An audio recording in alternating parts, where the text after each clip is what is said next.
Hello friends. स्वागत है आप सभी का जी के स्टडी में। दोस्तों आज हम लोग आरपीएफ कांस्टेबल का सेट नंबर 3 देखेंगे। इसके अंतर्गत हम लोग कला और संस्कृति से संबंधित मोस्ट 50 क्वेश्चन देखेंगे जो आने वाले एग्जाम के लिए अति महत्वपूर्ण है। तो चलिए हम लोग बिना देरी किए स्टार्ट करते हैं। हमारा पहला प्रश्न है, स्वामी विवेकानंद का वास्तविक नाम क्या था? तो इनका वास्तविक नाम था नरेंद्रनाथ दत्त था। स्वामी विवेकानंद का वास्तविक नाम क्या था? नरेंद्रनाथ दत्त था। नेक्स्ट है, बंगाल में भक्ति आंदोलन के प्रवर्तक कौन थे? तो इनके प्रवर्तक थे Chaitanya. Option number A. Bengal में भक्ति आंदोलन के प्रवर्तक कौन थे? चैतन्य थे। नेक्स्ट है, भरतनाट्यम नृत्य शैली का संबंध किस राज्य से है? तो इसका संबंध है तमिलनाडु से। भरतनाट्यम नृत्य का संबंध किस राज्य से है? तमिलनाडु से है। नेक्स्ट क्वेश्चन देखेंगे। नेक्स्ट है, इंद्रानी रहमान का संबंध किस शास्त्रीय नृत्य कला शैली से है? तो इनका संबंध है ओडिसी से। Option number b. Indrani Rahman का संबंध किस शास्त्रीय नृत्य कला से संबंधित है? ओडिसी से। जबकि भरतनाट्यम तमिलनाडु से संबंधित है। भरतनाट्यम तमिलनाडु से, जबकि कुचिपुड़ी आंध्र प्रदेश से। कुचिपुड़ी का संबंध आंध्र प्रदेश है। जबकि कथक का उत्तर भारत से। कथक का संबंध उत्तर भारत से है। जबकि इंद्रानी रहमान का संबंध उड़ीसी से है। नेक्स्ट है, अल्पना भारतीय के किस क्षेत्र की प्रमुख लोक कला शैली है? तो ये लोक कला शैली है पश्चिम बंगाल की। Option number D. Alpana Bharat के किस क्षेत्र की प्रमुख लोक कला शैली है? पश्चिम बंगाल की है। नेक्स्ट है, भारत के किस भाग में बम्बू नृत्य या बांस डांस कहा होता है? तो ये होता है मिजोरम में। ऑप्शन नंबर सी। भारत के किस भाग में बम्बू नृत्य, जिसे हम बांस डांस भी कहते हैं, ये संबंधित है मिजोरम से। बम्बू नृत्य का संबंध मिजोरम से है। नेक्स्ट क्वेश्चन देखेंगे, नृत्य नाटक सूरदास एवं शंकरिया किस पेशेवर जाति से संबंधित रखते थे? तो ये संबंध रखते थे भवाई से। Option number D. किससे? भवाई से। नृत्य नाटक सूरदास एवं शंकरिया किस पेशेवर जाति से संबंध रखते थे? ये रखते थे भवाई से। नेक्स्ट है, वर्तमान समय में हिंदुस्तानी संगीत की सर्वाधिक लोकप्रिय गायन शैली है? तो ये लोक गायन शैली है ख्याल। Option number b. वर्तमान समय में हिंदुस्तानी संगीत की सर्वाधिक लोकप्रिय गायन शैली कौन सी है? ख्याल है। नेक्स्ट है, राग भैरवी कब गाया जाता है? तो ये गाया जाता है प्रातः काल में। राग भैरवी कब गाया जाता है? प्रातः काल में गाया जाता है। नेक्स्ट है, निम्नलिखित में से कौन सा वाद्य यंत्र बिना तार का है? तो यह है ट्रम्पेट। ऑप्शन नंबर सी। कौन सा वाद्य यंत्र बिना तार का है? तो यह ट्रम्पेट है। नेक्स्ट क्वेश्चन देखेंगे, अल्बर्ट आइंस्टीन कौन सा वाद्य यंत्र बजाने में निपुण थे? तो ये निपुण थे violin. Option number c. Albert Einstein कौन सा वाद्य यंत्र बजाने में निपुण थे? वायलिन बजाने में निपुण थे। नेक्स्ट क्वेश्चन देखेंगे, किस मुगल शासक को चित्रकला का महान पारखी कहा जाता है? तो ये महान पारखी कहा जाता है जहांगीर को। Option number c. किस मुगल शासक को चित्रकला का महान पारखी कहा जाता है? तो ये कहा जाता है जहांगीर को कहा जाता है। नेक्स्ट है, गुजराती चित्रकला शैली में किस प्रकार के चित्रों का प्रधानता रहती है? तो ये प्रधानता रहती है प्राकृतिक रचनाओं का। Option number D. गुजराती चित्रकला शैली में किस प्रकार के चित्रों की प्रधानता रहती है? प्राकृतिक चित्रकलाओं की। नेक्स्ट क्वेश्चन देखेंगे। नेक्स्ट प्रश्न है, जैन धर्म के प्रथम तीर्थकर कौन थे? तो इसके प्रथम तीर्थकर थे Rishabhdev. Option number D. Jain धर्म के प्रथम तीर्थकर कौन थे? ऋषभदेव थे। जबकि महावीर स्वामी 24वें तीर्थकर थे। महावीर स्वामी 24वें तीर्थकर थे और ऋषभदेव प्रथम तीर्थकर थे। नेक्स्ट क्वेश्चन देखेंगे, बौद्ध, जैन एवं ब्राह्मण धर्मों में कौन सी धारणा एक जैसी है? तो ये है कर्मवाद का सिद्धांत। ऑप्शन नंबर ए। बौद्ध, जैन एवं ब्राह्मण धर्मों में कौन सी धारणा एक जैसी है? कर्मवाद का सिद्धांत। नेक्स्ट क्वेश्चन देखेंगे, अद्वैत सिद्धांत के प्रतिपादक कौन है? तो अद्वैत सिद्धांत के प्रतिपादक है शंकराचार्य। Option number B. अद्वैत सिद्धांत के प्रतिपादक कौन है? शंकराचार्य है। नेक्स्ट क्वेश्चन देखेंगे, लठमार होली खेली जाती है? तो लठमार होली खेली जाती है मथुरा में। ऑप्शन नंबर ए। लठमार होली कहाँ खेली जाती है? मथुरा में खेली जाती है। नेक्स्ट है, एक ही स्थान पर लगने वाले दो महाकुंभ मेलों के बीच कितना अंतराल होती है? तो ये अंतराल होती है 12 वर्ष का। Option number c. एक ही स्थान पर लगने वाले दो महाकुंभ मेलों के बीच का समय अंतराल 12 वर्ष का होता है। नेक्स्ट क्वेश्चन देखेंगे, चित्रगुप्त स्वामी मंदिर, जिसे चित्रगुप्त का एकमात्र मंदिर माना जाता है, कहाँ स्थित है? तो ये स्थित है उज्जैन में, ऑप्शन नंबर डी। चित्रगुप्त स्वामी मंदिर, जिसे चित्रगुप्त का एकमात्र मंदिर माना जाता है, कहाँ स्थित है? उज्जैन में स्थित है। नेक्स्ट है, वह त्रिमूर्ति जिसमें ब्रह्मा विष्णु महेश तीनों की मुखाकृति उत्कीर्ण है, कहाँ स्थित है?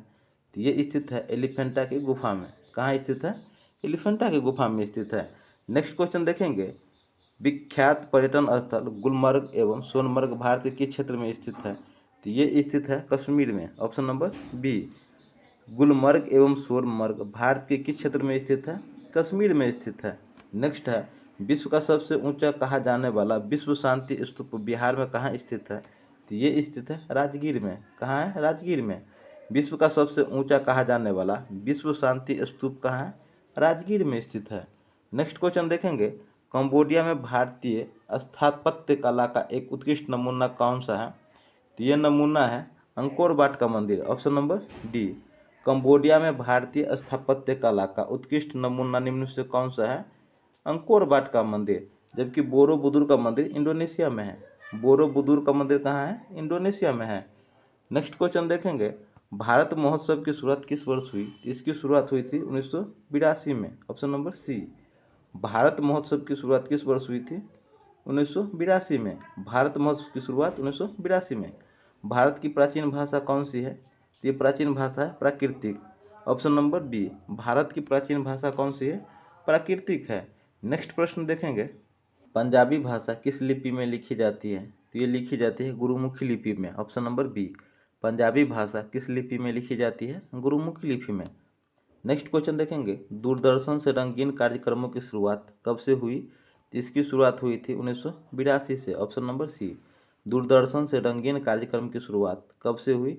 1982 से हुई। नेक्स्ट क्वेश्चन देखेंगे, दक्षिण भारत के अलवार थे, तो दक्षिण भारत के अलवार संत थे, ऑप्शन नंबर सी। दक्षिण भारत के अलवार कौन थे? संत थे।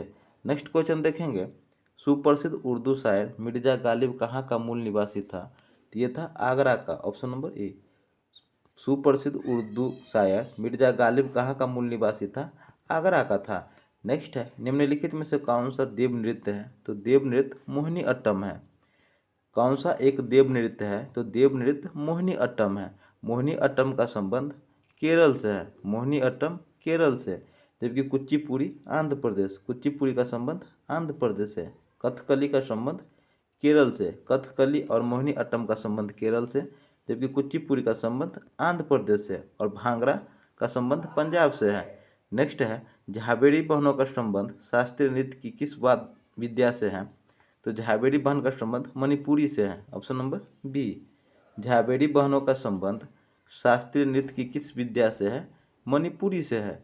नेक्स्ट क्वेश्चन है, चौकपूर्णा भारत के किस क्षेत्र की लोक कला है? तो ये लोक कला है उत्तर प्रदेश का, ऑप्शन नंबर ए। चौकपूर्णा भारत के किस क्षेत्र की लोक कला है? उत्तर प्रदेश का है।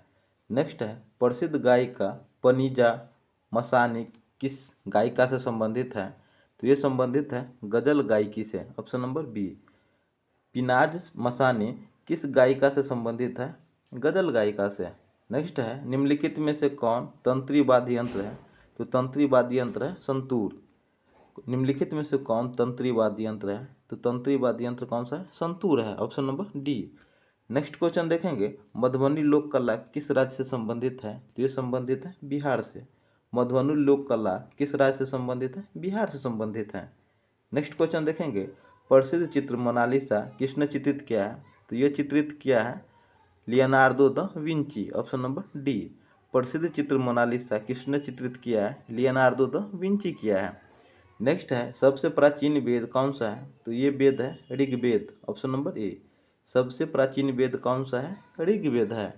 नेक्स्ट क्वेश्चन देखेंगे, भारत के राष्ट्रीय चिन्ह के नीचे अंकित सत्यमेव जयते शब्द किस ऐतिहासिक ग्रंथ से लिया गया है? तो ये लिया गया है मुंडकोपनिषद से, ऑप्शन नंबर डी। भारत के राष्ट्रीय चिन्ह के नीचे अंकित सत्यमेव जयते शब्द किस ऐतिहासिक ग्रंथ से लिया गया है? मुंडकोपनिषद से लिया गया है। नेक्स्ट है, त्रिपिटक किस धर्म का धार्मिक ग्रंथ है? ये धार्मिक ग्रंथ है बौद्ध धर्म का, ऑप्शन नंबर सी। त्रिपिटक किस धर्म का धार्मिक ग्रंथ है? बौद्ध धर्म का धार्मिक ग्रंथ है। नेक्स्ट है आजीविक संप्रदाय के संस्थापक कौन है? आजीवक संप्रदाय के संस्थापक मखली गोसाल है। ऑप्शन नंबर सी। आजीवक संप्रदाय के संस्थापक कौन है? मखली गोसाल है। वार्षिक पुष्कर मेला किस राज्य में आयोजित किया जाता है? तो ये आयोजित किया जाता है राजस्थान में। ऑप्शन नंबर ए। वार्षिक पुष्कर मेला किस राज्य में आयोजित किया जाता है? राजस्थान में आयोजित किया जाता है। नेक्स्ट है पुरी की रथ यात्रा किनके सम्मान में निकाली जाती है? तो ये निकाली जाती है कृष्ण, सुभद्रा एवं बलराम के सम्मान में। पूरी रथ यात्रा कृष्ण, सुभद्रा एवं बलराम के सम्मान में निकाला जाता है। Option number D. नेक्स्ट है नवरोज किन लोगों का नव वर्ष है? तो ये नव वर्ष है पारसियों का। Option number D. नवरोज किन लोगों का नव वर्ष है? तो पारसियों का नव वर्ष नवरोज है।